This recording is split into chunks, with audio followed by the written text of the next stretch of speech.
So the orchestras are really used to playing John Williams. I will give you that. They are.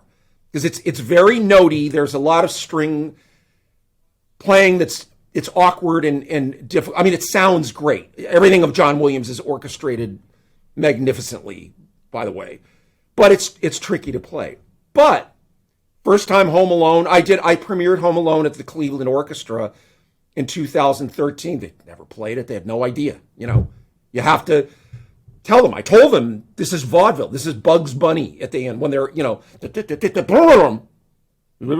it really is. Yeah. And then in the middle of the movie is all these Christmas carols, and then the end of the movie, this beautiful, you do have to explain to them what the story is, just like you would in a film session. If you really want to get the best out of musicians, you tell them stories. Everybody's brain, musicians as well, it's hard to talk about. Yeah, you talk about softer, louder,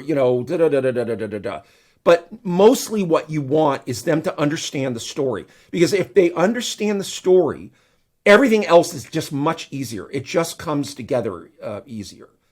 But again... And really, it's the story as scored by John Williams for that film, in that particular case, right? Yeah. Like, I'll tell it...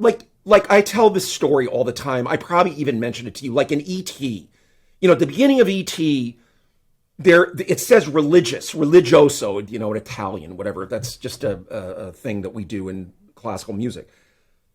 It's if you play the beginning without the music, it just sounds creepy. You put the music in, they're benevolent, they're nice. The alien ETs are nice people. They're not there to do anything mean, right? Then when the adults come in, you get this theme, the dun da da da da da dum bum bum bum bum bum da da dum. That's the adult theme, and it's from a child's point of view. It's kind of simple but scary, and you don't know exactly. Remember, you never see them. You never see the adults till the end, right? So you go through the film, and there's that beautiful harp lullaby scene when the mother's reading to Gertie a Peter Pan. Right? And the harp theme, it's a solo harp thing. I can't even think of another place. Did I tell you this story before? Am I repeating myself? Okay. Remember the harp thing goes da-dum, da-da-da-dum, and then it trills, which is a weird thing for a harp to do. Harp will gliss, but doing a trill. But the trill is like Tinkerbell's wings, fluttering wings, right? So you say that means something to them. So the camera comes back as the E.T. and Elliot, the kid, are watching his mother read a story to the young, Drew Barrymore, Gertie, right? And E.T.'s never seen anything like this, I guess, because that's sort of the thing. And the camera moves out of the house, and then you see the van, and you hear that little talking. And a little flute player plays bum ba-dum bum bum bum. So it doesn't break the spell of the magic, but it's so multi-layered because it's the adults. But are the adults like children too? And remember at the end of the movie, the Peter Coyote character says he feels like a child. They're all children. You know what I mean? This is what the art, in my opinion, the art of film music is stuff like that. It's not a motive and then it's developed like this and done like this. It's the way it interfaces with the story and does something that you couldn't possibly do with dialogue, visual, or visually he's pulling out. So it's like perfume coming outside. But then it's these guys, and then there's the motive that's associated with these guys.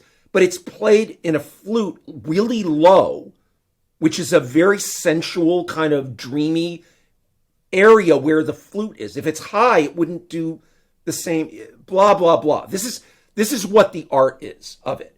And the way that score the way it sets up that last scene, it's all going to that last scene.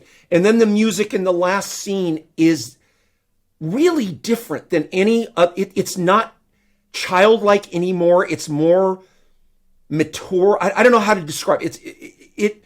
That's what's so great about, I think, about that score. There are lots of other little things. That harp thing starts with Elliot's connection with E.T. when, he's kind of putting him to sleep, when the strings are glistening. Right. But then it does this thing, the scene that I just described.